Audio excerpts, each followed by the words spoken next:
og næsta dagskrá fjárhagslega matvæli viðauki og til málstöðu bæði til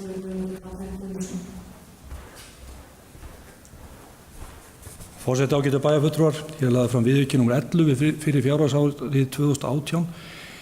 Viðaukinn er gerður vegna þess að tekin inn raunniðurstaða ársreiknings 31.12.2017 í stað þess að nota útkomuspá í lokaniðurstöðum.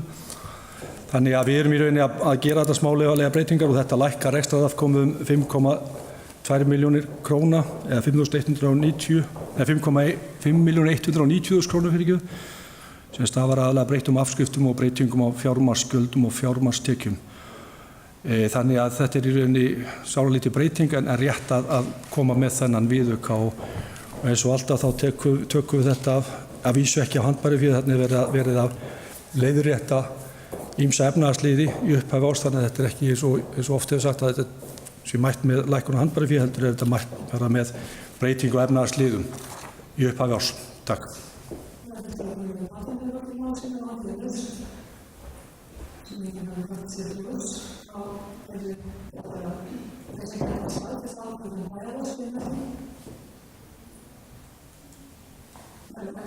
Það